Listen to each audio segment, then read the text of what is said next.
Well, welcome everybody. I'm Joseph Huberin, the VP for Club Services, and I'd like to welcome you to the OUSA Monthly Forum.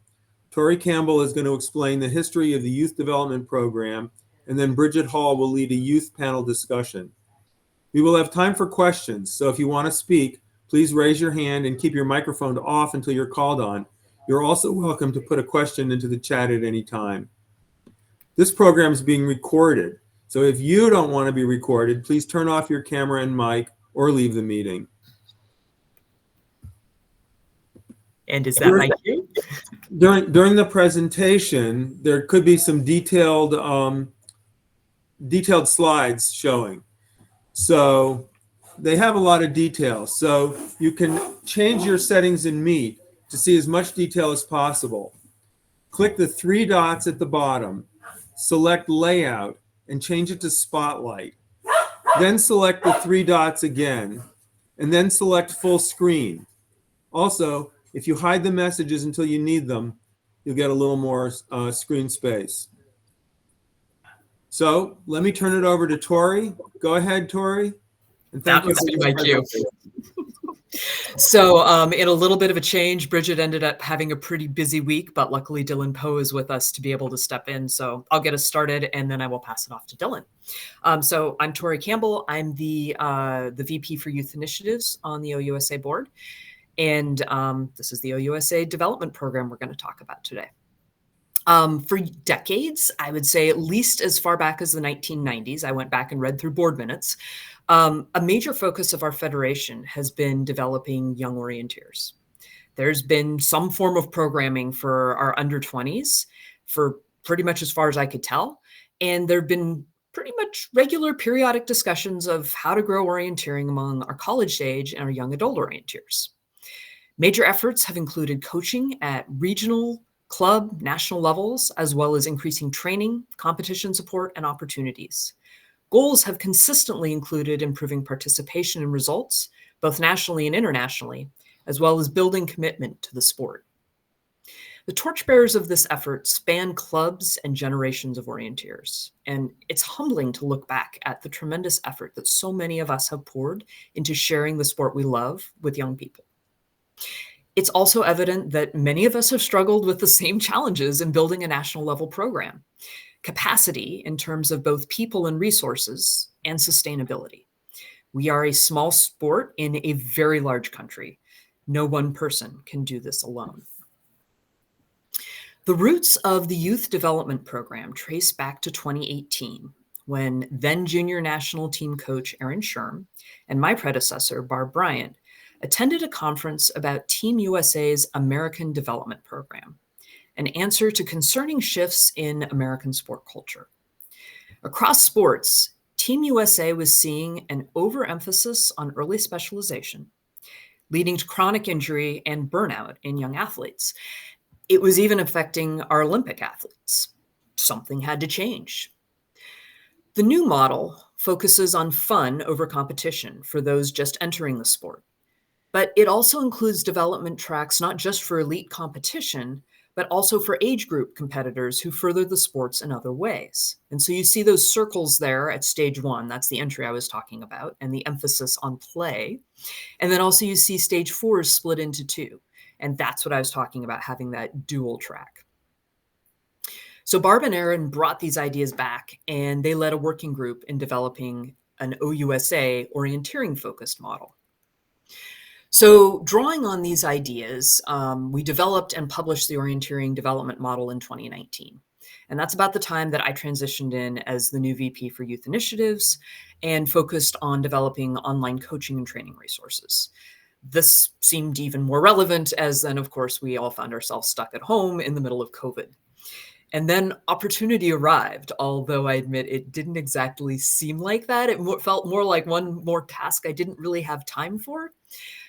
But actually, it was pretty exciting. So in 2020, as OUSA decided to merge our under 20 junior national team with the senior national team, forming the national team, we then had to go back and revisit what are we going to do with junior development, because we didn't have anybody who was willing and available to serve as a national level junior development coach. But we had kids who wanted to grow and they were asking for our help. And so, well, time for another working group.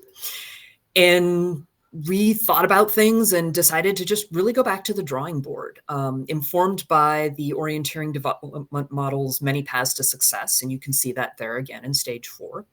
And also the feedback that we gotten from juniors who had participated over the years in various phases of our national program. We knew that we had the national team providing a path for our junior elite competitors, but we didn't really know what we were going to be able to put together for those still trying to improve, or those who had other aspects of orienteering that appealed to them, such as mapping or course design or putting on fun events. And then what about those for whom what we'd done in the past had not been a good fit? And what about the young adults in college or those who are just starting out in life? They're newly independent, but they tend not to have a lot of resources, both in terms of time and money. And then how could we share the work instead of just putting everything on 1 or 2 people? So we decided that several things would set our new program apart. First of all, it would be a short, non-competitive application. Any OUSA member who was in the right age range could join.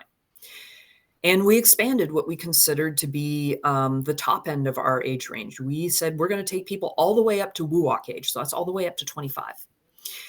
And we would expand our focus. So it wouldn't just be that you had to be trying to make the national team.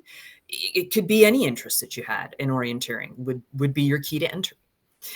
And we wanted to make an effort to leverage people networking and technology to build that capacity and sustainability that I talked about earlier. Ideally, no one person would try to be involved in supporting every single orienteer involved in this program. So the initial idea was that we were going to build this core of experienced supporters spanning all areas of expertise. We'd use well-connected members in each club to help us do that, and they would help us match our youth with orienteers who shared their interests.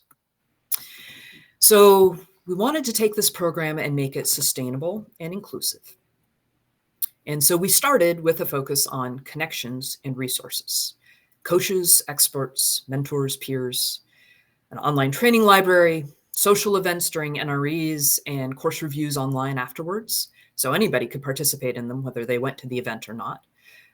We would put funding towards coaching certification and development opportunities. And of course, we'd make sure we continued the Eagle jerseys that help us find each other when we actually get together at events. And then in 2021, we formally included all of our national team members who were under 25, because we realized that in the OUSA budget, funding for team competition is under John Torrance as VP competition, but all the youth development was now flowing towards the development side under VP Youth. And so then at the OUSA level, we have that support of allocating budget that helps us with both development and our national teams. We have policy efforts such as safe sport, event sanctioning, rankings, and publicity for all of our young athletes and all of our efforts. But even having established this framework, we were still envisioning some sort of really adult-heavy mentorship program with maybe some community activities along the way, maybe at NREs, maybe a liaison to the national team to advise hopefuls on the path ahead. And then the youth got involved. And what actually happened is way cooler than anything that we dreamed of. And that's why I want to hand this over to Dylan, because I really think it's important for us to hear from the youth where they're taking their program. Dylan, all yours. All righty.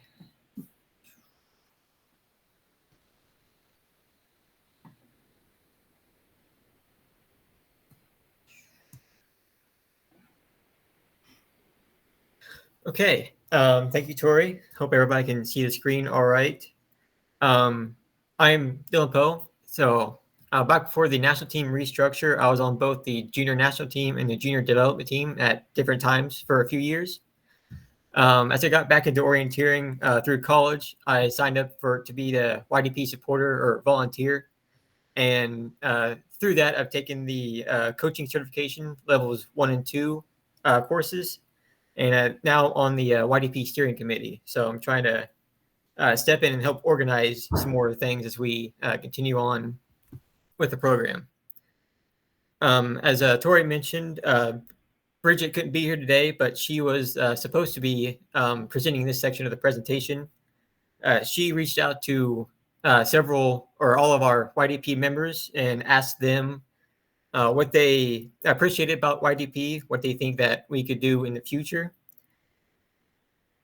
I think there's one YDP member in attendance that wanted to speak during the meeting. I'll let her speak when we get to that point. We also have a few quotes from YDP members who couldn't be on the call tonight. And I think that I saw in the call that there's a lot of former and current national team members. So at any point they want to add their thoughts, please feel free. So at this point, I'll turn it over to Adalia if you're ready, and let her give her thoughts. Hi, everyone. I guess YDP has been most important to me because in my specific area of the United States, there's basically no other orienteering youth. And so it's been a great opportunity for me, at least on a personal level, to interact with people from across the country who are my age and doing something that I love, and not, not to poke fun at all the people in my club, but all of them are at least twice my age, which, can be a different type of interaction than the interactions you have with kids, which is one of the things I like most about YDP, is that we, have these different get-togethers that we can do both at meets and then, like was mentioned earlier, online afterwards to discuss orienteering, but also to, interact on a, non-orienteering level. And yeah, I guess in the end, I'm just really grateful that we have this program and, technology to connect and the resources to, learn more about orienteering. I'm doing the coaching thing right now, which more to teach myself more orienteering skills than to be able to teach others how to be an orienteer. But, that was one of the things that one of the opportunities I was provided through YDP that I'm grateful for.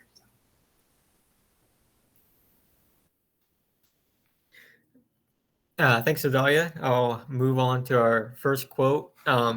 So we have 3 quotes on the next few slides from YDP members that couldn't make the call tonight.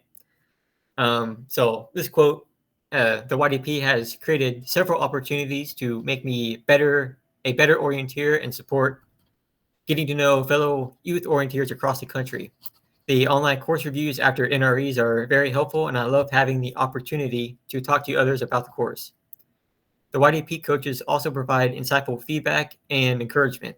Additionally, the YDP has facilitated several youth socials at NREs, which are a great way to meet other orienteers my age. I seriously appreciate all of these opportunities and always look forward to attending YDP events. Our second quote, I think YDP is a great program with a very friendly, positive community that encourages everyone to try out orienteering or learn new skills. Course analysis meetings after major NREs are awesome opportunities to hear other people's thoughts on the event or course. Other social events hosted by YDP are also very good for connecting with fellow orienteers. This program is definitely improving the team's competitiveness on a national and global scales as more selection processes are becoming necessary. Then the last quote I have is, I appreciate that the YDP brings together a community of youth orienteering enthusiasts with interests that span across all things orienteering, competing, mapping, event coaching, and more. The YDP helps facilitate connections between youth who often live far away from their peers. For many of the older YDP members, YDP also provides the opportunity to develop as youth leaders, coaches, and community builders. It is really valuable to be able to draw from our experiences as youth orienteers contribute toward building out the program for the next generation of youth. And in the process, we get to learn more about how to bring people together around orienteering. So from those quotes, I think we can see the YDP is giving our youth the opportunity to connect with other youth from around the country, just giving them basically a time and a place to go meet new people. Also gives them a chance to get the kind of feedback that they are looking for in orienteering and improve their skills. Most of that I see is as a competitor, improving their orienteering skills to, improve their time, improve their placing in competitions. But also with the coaching certifications, there's lots of youth at least getting started in the level 1 course, like Adalia said. Maybe not so much to teach other people, but to learn more about orienteering themselves, and maybe to take it to their school if they get the opportunity to. I know we've also had YDP members reach out about mapping and using mapping software and other technology that orienteering is known to have. So on the kind of moves us to our steps forward where we want to take the program in the future. I think everything on this slide can be summed up as getting more youth orienteers together more often. As on the YDP steering committee, I've kind of been a part of trying to plan next year's activities. And I think there'll be a bigger focus on regional activities or regional training camps. Everyone knows that orienteering is a really difficult sport just on its own. And when you don't have many people around you that orienteer, it just makes it that much more difficult to attend events, learn different skills, things like that. And it's good to be reminded that there are people, around the country that are your age, have similar interests and similar goals. I think there's someone on the call that might want to talk about regional camps. I'll give them a chance to speak. Evelyn, that's your cue. Yes, sorry, just turning everything back on. Yeah, so just wanted to jump in and tell people what some of us have been planning about camps. And also before I do that, in case people don't know who I am, I've coached Jaywalk for the past 3 years. I'm also a part of the national team, have been orienteering my whole life, and will be coaching Jaywalk next year alongside Dylan and Caroline. So yeah, we're really trying to get more training camps out planned so that people can get together and prepare better for like NREs next year, and more so in the future, like Jaywalk and any international competitions people are interested in. So what you should be expecting soon is a survey that's to see how many people are interested, what locations everybody comes from, because it's kind of difficult to plan regional camps in such a huge country when everyone's so spread out. So we're looking to find out where everyone is, where the bulk of those people are that are interested in going. And we're also going to try and get a survey out that's to parents or club members that might already be planning something, so that we can work together with them to have some good training for everyone. So the goal of these training camps is really for juniors aspiring to go to Jaywalk, or juniors even just aspiring to go to like the team trials. So, and also to bring juniors together with the older national team members. So the camps would be open to national team and YDP and possibly other people who aren't on the YDP who that are interested in becoming competitive. So the thing with the level of orienteering as well is some camps, if they don't have many coaches, might be like green level or higher. But if we have more coaches available to go to a camp, there could be orange level or opportunities for more beginner type orienteers. So it's really the stuff that gets planned is based on the kind of responses we get from people. So just wanted to let you guys know like what we're thinking, what might be happening. So, and I also really hope to have at least one training camp in this year in 2024, maybe later on. I know October is pretty busy, probably September with all the orienteering events happening, but maybe November or something like that, even December. And then hopefully a couple next year. I I'm aspiring for a lot. I want to get a lot of training camps out. I want to help you guys. I want people to do as much orienteering as possible. But yeah, that's for me. Alrighty. Yeah, be on the lookout for surveys and emails from YDP committee. We'll be trying to use those to help plan next year. So move forward to some of the coached events that we've done in the last few years for YDP. So I've been a coach at the last two NAOCs for YDP members. So this is from the NAOC 2023 in California. So what we've kind of seen as kind of the younger coaches is a lot of these kids that go to NAOC might be their first international event. So just trying to not only help their orienteering and what's probably brand new terrain to them, but also what to expect at an international event. The routine is different. The courses are probably a little bit different. The competition is probably different than what they're used to at NREs and things like that. So especially at NAOC, we try and focus on the first-time international orienteers and try to help them through what to expect and how to prepare for being in an international event like this. So as most of us here probably know, NAOC, we have the Future Champions Cup up for grabs each time. The juniors were able to win it in 2023. Here's the junior team and the national team picture from NAOC 2023. Notice all the national team uniforms and the YDP uniforms. I think that, this was from NAOC 2024 that just finished in Canada. So this is from the sprint relay in Kingston. Again, notice all the different uniforms from national team members, club uniforms, things like that. As Evelyn said, we've sent a group to coach at JWalk. I think we sent coaches to 3 different events this year, JWalk, WUWalk, and NAOC. Usually there are multiple coaches, so definitely plenty of opportunity to connect with a coach if that's something you want at an event like this. And I'll flip through a few slides. So one of the biggest things I think you hopefully will get out of this is, not necessarily becoming a better orienteer or faster orienteer or a better mapper or any of those, orienteering skills, but just connecting with orienteers with similar interests and at some of these bigger events or national events and hopefully training camps in the future.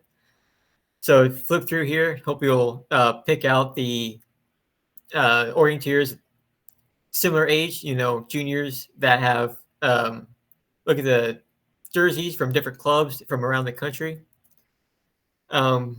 We try and organize some sort of social event. Maybe it's maybe just a last minute organization just to get people together after an event, do a informal course review or just talk about their day. So I think we'll also see a few Canadians as we flip through here.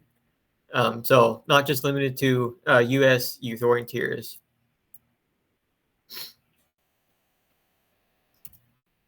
And as I said, YDP, I think, has given opportunity for the younger next generation orienteers to more easily find someone, that's just been through that process of being a junior team or YDP member, going into becoming coaches and things like that. So I think these connections are probably, the biggest thing that YDP has been able to provide. And we've mentioned a few times through the presentation, but we try and do online course reviews after several of the major events. We all know spring is fairly heavy with NREs, so sometimes we'll combine a few events in the spring.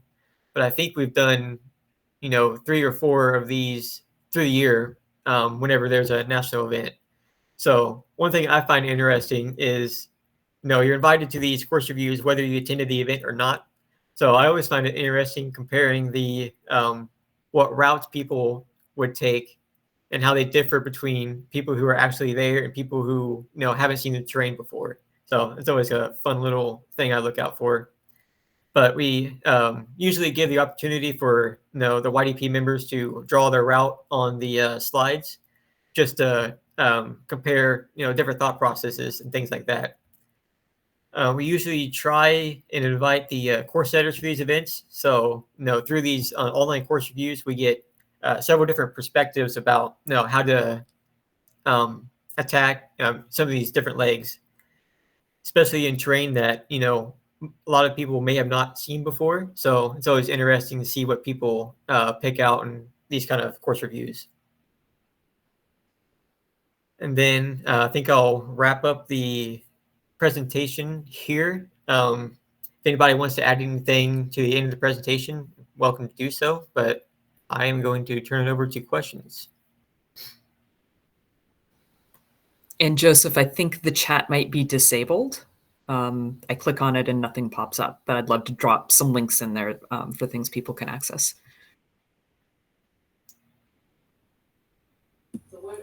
I'm actually not in control of it. It's John, if he's here. Well, then I blame John.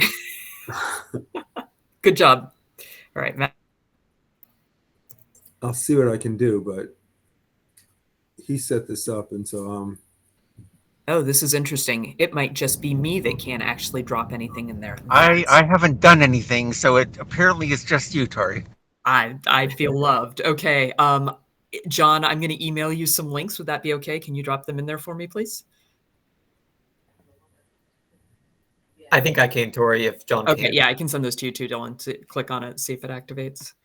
Tori, Okay, at one point, I think you were logged in as two different people. Maybe one of your, like you were logged in as a presenter and also had another login. Oh, that could be. All right. So while we're waiting for that to load, I would like to make a couple of announcements. The next forum is going to be Tuesday, October 8th, and that's going to be Dylan is going to discuss update for the live locks. And then Tuesday, October 15th, we're going to do the first post-race discussion using live locks on the same forum system that we're doing now, and hopefully we're going to figure out how to get into different rooms for the different courses and see if we can start making national events to have a post-race discussion on the forum. That would not be an actual forum. It would just be probably the Tuesday after the NRE. So those are the things we're trying to get started. A quick note on the next forum. If it's possible, Blake and I would like the forum to be on the Wednesday of that week, so October 9th. Okay, I think we're going to have to abandon the idea of regular forum dates. It just doesn't seem to be working so well anymore. Yeah, I don't see that as being a problem. We'll announce it on ClubNet. I mean, default forum dates are still good, but we can change them when necessary.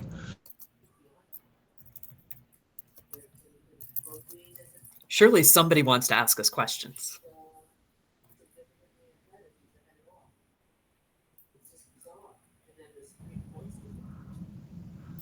I'm not even sure what age. Do you have a lower age limit these days? We haven't really told anybody no yet. And honestly, like you saw that picture from the end of, I think that was Pinwaf, with when they were all born, somebody was jokingly referring to, the year they'd all be eligible for jaywalk as that's our future jaywalk team. But like we have some pretty young ones, and they all glom onto the young end of the YDP crew all the way up to the 20-somethings. Like they will follow them all around. So like at the point that somebody's ready to be patient enough to sit still for probably 20 minutes and have a conversation or go hang out with the big kids, sure. Andrea? And to add to that, for every minor, we have a parent or guardian on it. on the email list and everything. And if older ones want to have a parent there too, sure. So they can be guided in their interaction and how they approach things. So I apologize. I lost connection for a minute or two there when you guys were switching over to the Q&A. Did you say how a youth gets involved in the YDP program? I will send that link to Dylan. Oh, Dylan, you can probably find that, can't you? Yeah, One of us will drop that in the chat here shortly. It's just a sign up form, and it's pretty simple. I'm going to caveat that I'm usually the first person who sees them, and this is September, and every single September night has a meeting on it for me. So I will apologize if we don't get to it for a couple of weeks here, but we're it's September. Okay, I have a 14-year-old that's interested. So Awesome. That sounds great. Carter. Quick application are handled by volunteers too. So it's usually, we try to do it within 2 weeks. But if that doesn't happen, maybe an email to the committee helps. totally understand. I'm a scout leader, so we're in the same boat. So I get it. Yes. Okay, so you take people in year round then? Oh yeah, no, this is a rolling thing. Yes, absolutely. And there's, like I said, it is a non-competitive application. If you raise your hand and say, I am a young OUSA member and I love orienteering and I want to be involved, we will wrap you in. So I think we have about 76 people at the moment involved in one way or another. And some of them are just getting the emails. They don't really want to jump in all that much. That is totally okay.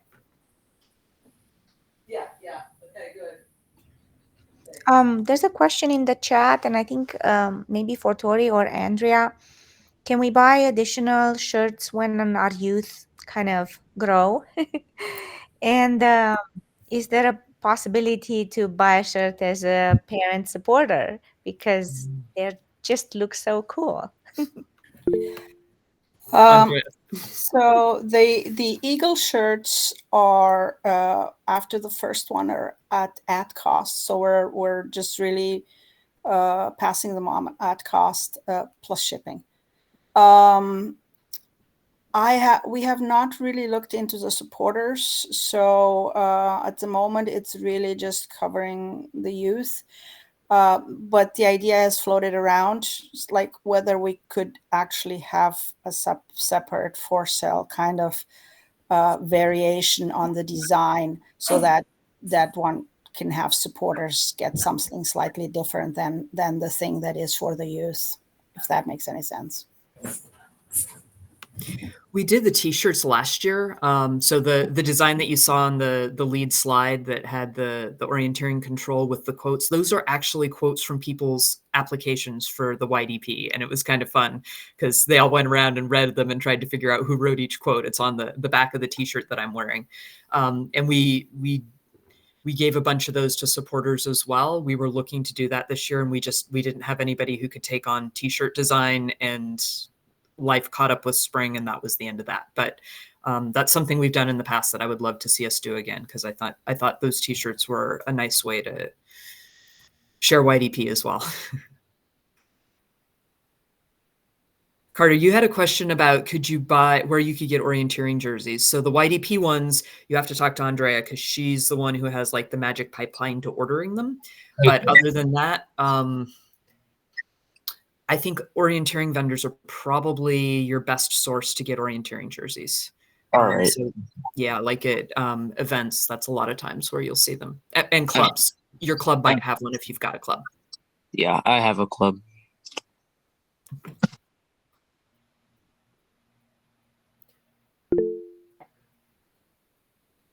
Go for it.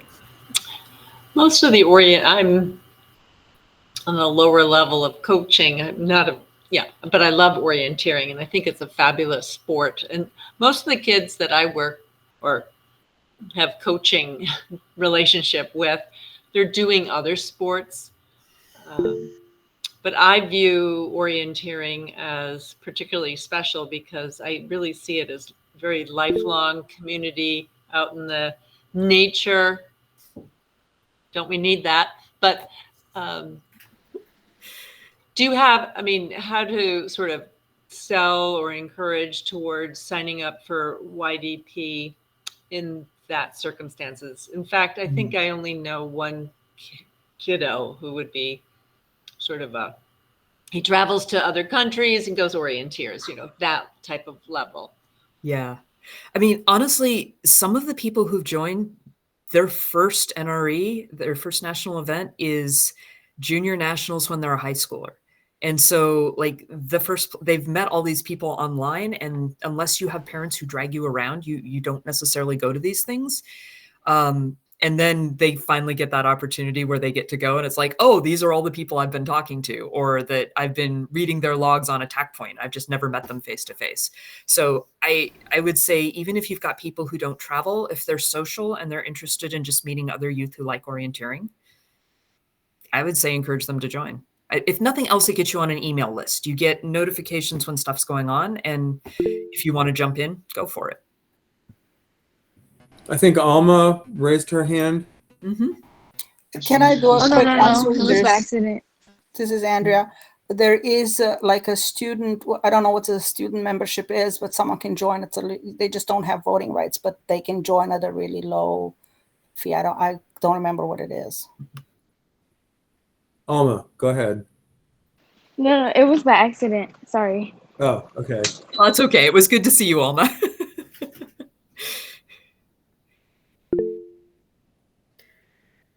John. Sorry, I think you said there were 76 juniors involved? Yeah. People under 25 involved? Yeah, people under 25. How much of the potential, how many OUSA members are there in that age tranche that theoretically could be involved if you reached them all and they all wanted to participate? I would guess rankings are probably the fastest way to look at that. Give me a few moments and maybe I can give you an estimate. Yeah. I'm kind of curious, follow up to that, whether you feel that that everyone has heard of the program who you would want to have knowing it exists, or whether there's still work to be done on getting the word out that there is something your junior could be involved in. That's a good question. So I just pulled up rankings real quick, and I'm looking at the M18 category, which of course has like everybody who's at junior nationals and has had, a handful of races, and there's probably, I don't know, 50, 60 people just in that one class alone, of which 14 have had enough races to get ranked, and of which 1, 2, 3, 4, 5, 6, 7. So about half of them are YDP members. So, I mean, if you just looked at like who's going to national events, yeah, there are definitely people who are going to national events who are not involved. Whether they've heard of it or not, I'm not sure. We send messages out a lot of times through event organizers about social events when we're holding them in conjunction with something, and we invite people to come. But I mean, I also realize that if you are a young person traveling with a family on an NRE weekend, that's really busy.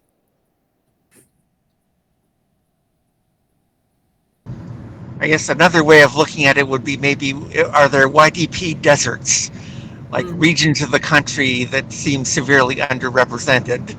Yeah. That maybe we need to get the club leadership being more helpful in promoting it. Just off the top of my head, I would say the South.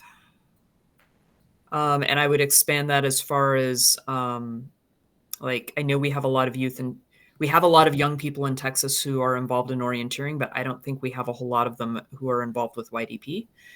I'm pulling up my list right now. Dylan, do you want to jump in with any of these? Yeah, it seems like Southeast would be like the biggest opportunity for more YDP members, but I do think maybe trying to do some sort of like push clubs to help support or get the word out might help. pretty big representation from Northeast, Northwest, and in and around OUSA and help me out with neighboring clubs there. OSIN, Indy, OLU. Yep. Yeah. Some here and there from California. Yeah, I feel like the South is probably where we are missing a lot of opportunity. And I think in the chat also JRTC may be a big opportunity. Yeah. But they're also their own challenge that they have 1,000 things going on as well. So John, back to you. Yeah, I think Evelyn was talking about actually organizing some like from scratch training camps. How does the YDP interact, or how do you want it to interact with things like the DVOA training weekend or the UNO camping weekend or QSC's training weekend? Well, for one thing, we can help get the word out to youth that it's going on and get them there. Depending on who's involved with YDP already that is actually physically out there, they might be able to set something up that is like, hey, come meet the other youth. But and as Evelyn's mentioned, we're looking for places that we can get coaches to. I think if a club had a lot of youth participating, there's also a potential to reach out and say, hey, we would like to sponsor such and such a person to come in and coach at our training camp, right? I know we've talked about doing that at NEOC. Yeah, like QRC should actually reach out to someone and try to get input on what training we actually offer that would be suitable. I'm gonna jump in. Even if we couldn't necessarily Evelyn, get this sounds like a you question. Yeah, my idea is, or the people that we were planning is, the idea is to reach out to people who might want to work with us and plan a training camp together. Because you might have juniors in your area that want a training camp, but you don't really know what to do or something like that. So I'd also like to add that, the OUSA board has this project proposal form that you can submit to ask for resources when you need help resourcing something. So I would see bringing in a coach to support a training camp as something that we would love to see come before us to support. Because the one thing that we realized as we were looking at the budget this year is we can put things in budget lines all day long, but if there's nobody who wants to make them happen, the money just sits there. So that's why we developed this. So if there's somebody that's really trying to do something and that's what's in the way of making it happen, just ask.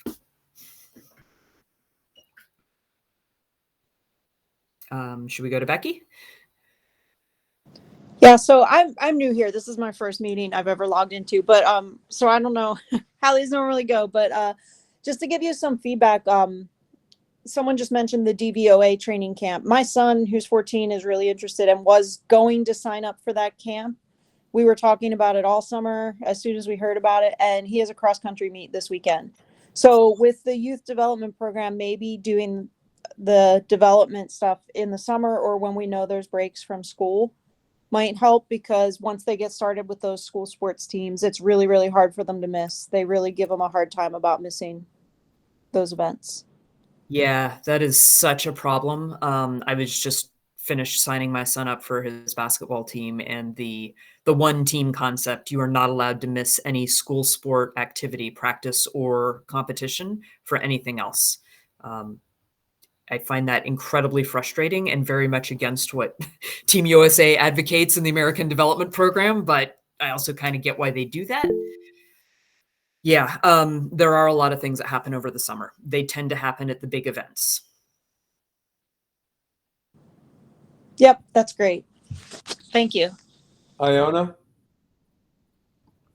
Yeah, just to follow up with school and school schedules, I have been interested in creating opportunities for training, whether training weekends or training camps.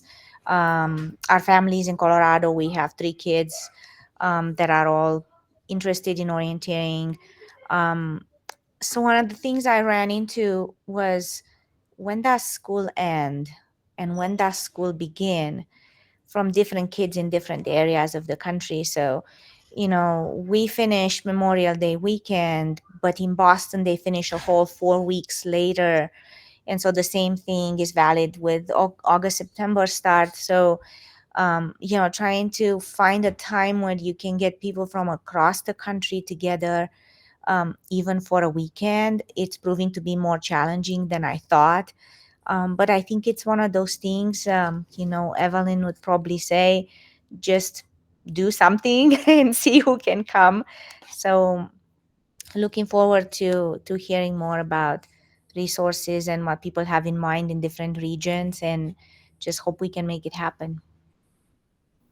Yeah, I definitely will probably look at like holidays, 3-day weekends, because I know a lot of the kids have teams and school and everything.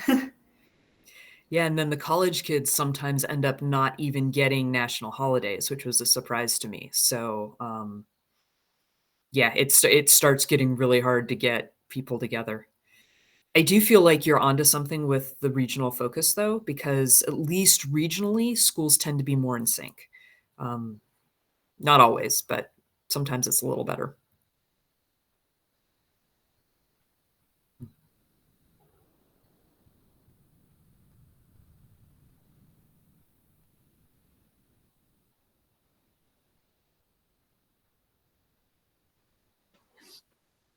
I have a question. Go for it, Tori. Ophir. I joined in the last few minutes, so I'm sorry. Where can I find the Excel forms for the camping events? So Evelyn's working on putting those together. I think we're just in the idea phase, finding clubs to partner with at the moment. Okay, thanks. But yes, Evelyn, lots of excitement. Keep up the good work. Yeah, I started planning this, or thinking it up in my head over the summer, because I haven't been in the US a lot recently, but I'm finally here until next summer. So I really want to do as much as I can. That's awesome. Evelyn, if you need help, I can join you. No problem. I'm gonna send a survey out that will get like information on who can help and stuff like that. Mike. I'll just mention to Becky, you had mentioned your son that the U.S. Championship weekend in October, hosted by Delaware Valley, is up near Scranton. And there are 3 events over 3 days. And even if he's got cross country 1 or 2 of those days, you can attend just a single event or a couple events. And there will be juniors, young orienteers from around the country that you can interact with. I'll be bringing some from Cincinnati area. I'm sure Tori will be there. I'm sure there will be people from other parts of the country bringing their kids. And, they'd love to get together and encourage other young people to get involved. Yep, we are signed up already. So I'm hoping he'll sign up for YDP before then, so he can get on that email list and get involved with some of those things as well. Awesome. So I'll look for you there. It'll be great. We'll be there. Andrea. Just a quick thing on the Silva camp. I sent out an email just to clarify that is so brand new on our radar that there's no plans for it as such. We're still kind of trying to figure out it. It will go on the survey. So if a lot of people are interested, we can then think and do something about it. However, if OUSA, at least for next year, decides to not do anything, if there's like 2-3 orienteering families that decide, hey, we put a group together, we'll designate someone and tell them that's the coach, we have a group then going out there and learning about this camp that has been going on for I don't know how many years and is now IOF, International Orienteering Federation, promoted as the camp, the international camp. It has ages 8 through 17, but they do want to have 1-2 coaches with it, even if we designate them as coaches. If such group does decide to form, and I can assist with getting the connections, but then that group will be kind of self-organized. And then the group can actually report back and say, this is how we found that this camp benefited and all that. In addition, if a group decides to go, YDP could look into, are there any of the certified young coaches that would want to go? And then we can see if there is room for 1 or 2 of those to go along, not so much to be coaches for that group, but rather to learn what it would be in the future, what it would entail in the future to send a group with such coaches.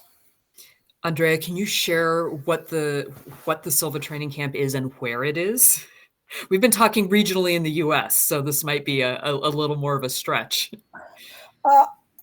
I can, I sent the links. I would have to I sent them out in the last email where I talked about AOC, European Youth Orienteering Championships, and the Silva camps that went out. So I would have to. Thank you, Ioana. Oh, thank you. Yeah, because I'm just realizing like a lot of people on this call are learning about YDP for the first time. They're not on our email list. They don't know what we're talking about.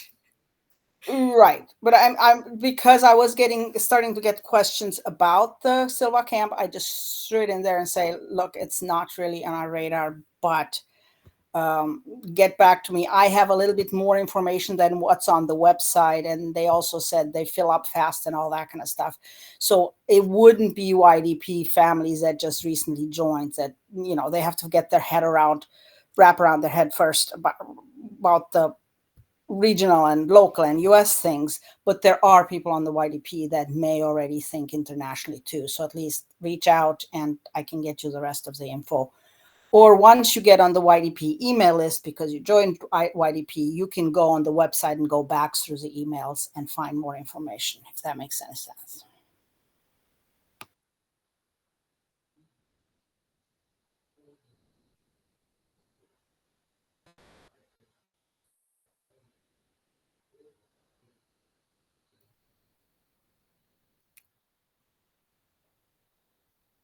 Anyone else? Any final thoughts?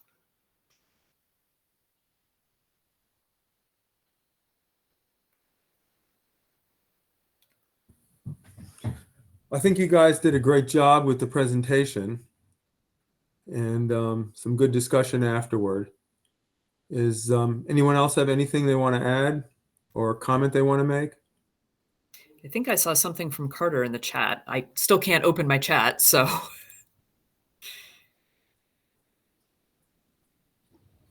Carter, Can you share your screen presentation? So yes, I have a presentation that I just made. Can I share that? Go ahead. All right.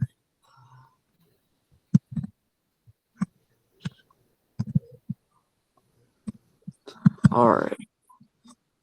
The fun of orienteering.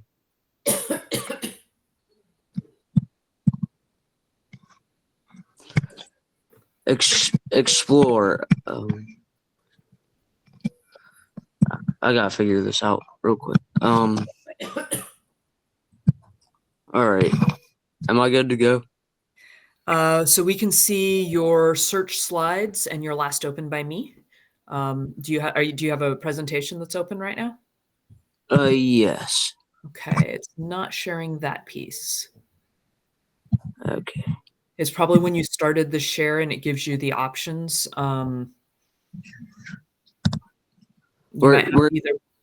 where it Point says it. like where it says like in a single app or entire screen. You're on your phone? Yeah. I would try single app. Yep. Wait. Yeah. Whatever you just did, we saw the fun of orienteering. There it is. Okay. You can see it? We can see it. Okay. The fun of orienteering is what I named it. First, you could explore. You can explore a lot of places that you have never been to before. You can also get to explore landscapes and trees and all the nature that is around you. You can run around nature and see what's around you, and it can be peaceful to people. Improving mapping skills. It can improve the way you look at a map and know where you are. You can find out the landscape and what the place looks like, and it can be easier for you to navigate. Adventure. You can run and explore in the woods and go on the hills to get controls. You can also run through the land, make it more of a challenge instead of taking the trails. Good sportsmanship. The most fun and important part of orienteering is a good sportsmanship. It can be great for people who tried hard in the woods, and it can help you too. It can also make you more friends that you've never met before. And that's all I get. And now you know why it is so awesome to receive YDP applications, because Carter, they all make us smile like that. The things we love about orienteering. Thank you for that. That was And great, thanks, Carter. Carter. And Carter just turned 12 not too long ago, by the way. So great job. That's awesome. Okay, Carter. Well, thank you. That was a great ending to the presentation. Does anyone else have any last words? That's all I have. Okay. Well, the next forum is going to be on October 8th, and that'll be on live locks, an update on live locks. Okay, we were just asked for the 9th, remember? We're Okay. trying to make your whole experience completely discombobulated. Right. Okay. Well, as long as we get that correct when we post the notices, I'll move that to the 9th. Okay. Any other corrections for me? Any comments from anyone else? All right. Well, then, thank you all for coming, and we'll see you on the 9th. Thank you, everybody. Good night, all.